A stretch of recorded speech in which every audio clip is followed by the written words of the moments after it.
Você já se perguntou o que acontece depois que morremos? É uma pergunta que intriga a humanidade há séculos. Ao longo da história, diferentes culturas e religiões têm proposto diversas respostas para essa pergunta, desde a reencarnação até um dia de julgamento final. Mas a Bíblia nos oferece uma perspectiva profunda que nos guia a entender o plano final de Deus para a humanidade.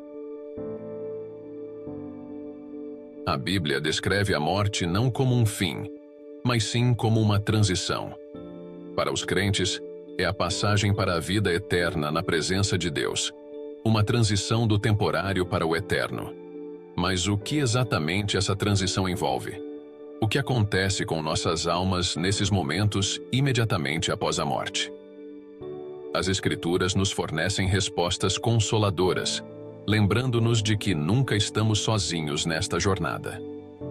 De acordo com as Escrituras, no momento em que um crente morre, ele está imediatamente na presença do Senhor. Esta é uma promessa que traz conforto e esperança para aqueles que confiam em Cristo. 2 Coríntios, capítulo 5, versículo 8, nos diz: Estamos de bom ânimo, mas preferimos deixar este corpo terreno para viver com o Senhor. Este versículo é um lembrete poderoso de que a morte não é algo a ser temido, mas sim um retorno para casa, um retorno à presença do nosso Criador. Imagine o momento em que você fecha seus olhos pela última vez nesta terra, apenas para abri-los na gloriosa presença de Deus, rodeado por seu amor e paz. Mas e a jornada que leva a este retorno para casa? A Bíblia está repleta de histórias de fé que nos guiam na compreensão dessa transição. Vejamos, por exemplo, a história de Estevão, o primeiro mártir cristão. Em Atos, capítulo 7, versículos 55 e 56, quando Estevão estava sendo apedrejado até a morte, ele olhou para o céu e viu a glória de Deus, e Jesus em pé à direita de Deus. Em seus momentos finais, Estevão foi tomado por uma sensação de paz e segurança, sabendo que estava prestes a ser recebido na presença do Senhor. Sua experiência ecoa a verdade encontrada em 2 Coríntios, capítulo 5, versículo 8. E serve como um testemunho poderoso da realidade dessa transição. No entanto, a Bíblia também fala de um julgamento final, um tempo em que todas as almas serão ressuscitadas e julgadas de acordo com suas obras.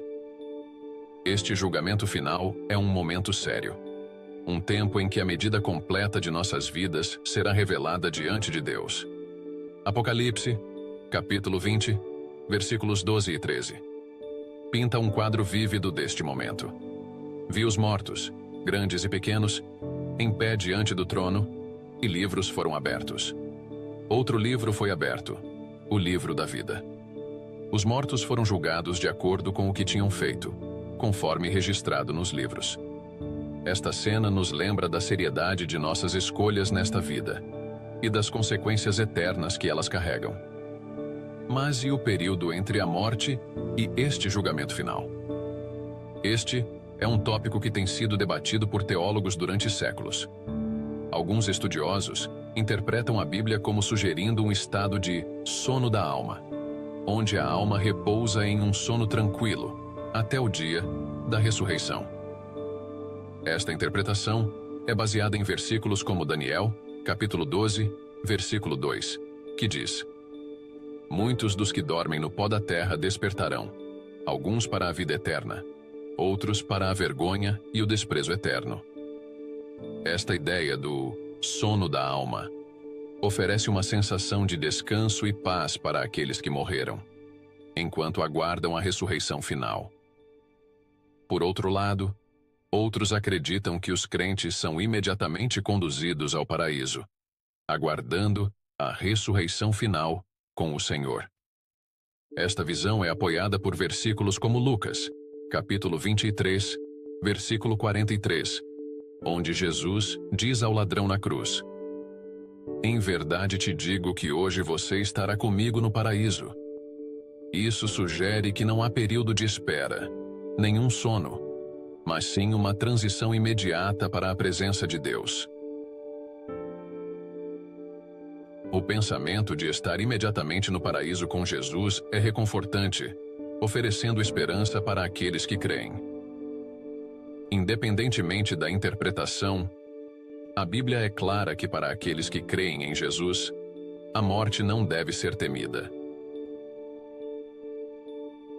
É uma vitória sobre o pecado e a sepultura, uma vitória que foi tornada possível através da ressurreição de Jesus Cristo. 1 Coríntios 15:55 declara triunfantemente: Onde está, ó morte, a sua vitória? Onde está, ó morte, o seu aguilhão? Este versículo é uma poderosa proclamação de que a morte perdeu seu poder, que o túmulo não causa mais medo para aqueles que estão em Cristo. Através de sua morte e ressurreição, Jesus venceu a morte. E nele, nós também temos a vitória. Mas o que acontece com aqueles que não creem? A Bíblia fala de uma separação de Deus, descrita como um lugar de trevas e tormento. Esta é uma verdade difícil e preocupante, mas que não podemos ignorar. Em Mateus 25:41, Jesus fala de um tempo em que ele dirá àqueles à sua esquerda: Apartai-vos de mim, malditos, para o fogo eterno, preparado para o diabo e seus anjos. Esta separação de Deus é a consequência final de uma vida vivida longe dele. Um destino que é descrito em termos de trevas, pranto e ranger de dentes. É um lembrete severo da importância de nossas escolhas nesta vida e das consequências eternas que elas carregam. No entanto, mesmo nisso, a misericórdia de Deus é evidente. A Bíblia é clara que Deus deseja que todas as pessoas sejam salvas e cheguem ao conhecimento da verdade. Ele oferece a cada pessoa a chance de aceitar sua graça e evitar este destino. Em João 3,16, somos lembrados do incrível amor de Deus.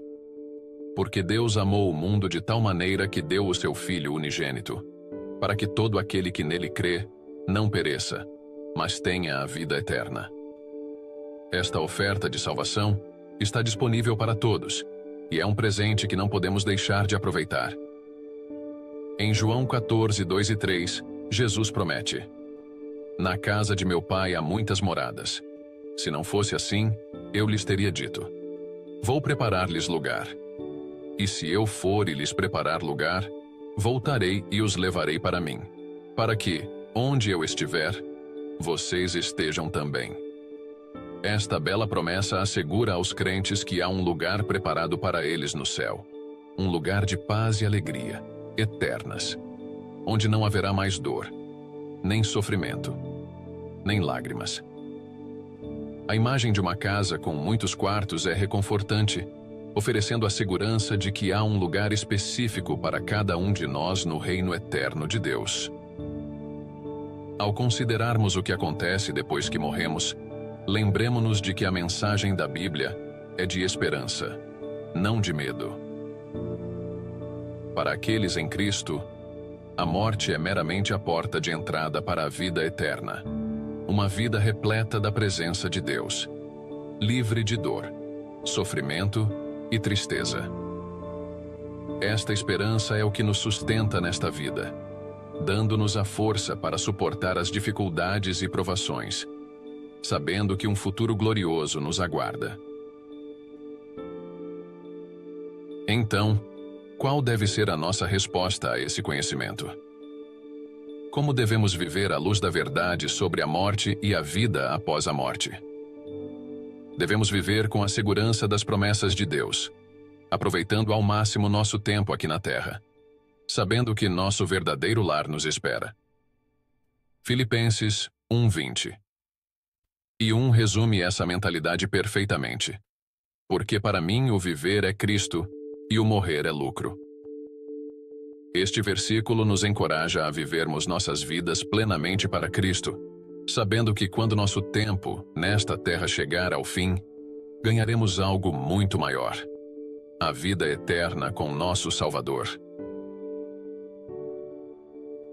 Se esta mensagem ressoou com você, deixe seu like neste vídeo, compartilhe com outras pessoas e deixe um comentário abaixo com seus pensamentos. O que você acredita que acontece depois que morremos? Como sua fé influencia a sua compreensão da vida após a morte? Adoraríamos ouvir de você. E não se esqueça de se inscrever para mais conteúdo que mergulha fundo nas verdades da Bíblia. Juntos, podemos explorar os mistérios da fé, encontrar conforto nas promessas de Deus e nos encorajarmos nesta jornada em direção ao nosso lar eterno. Até o próximo vídeo. Deus abençoe você.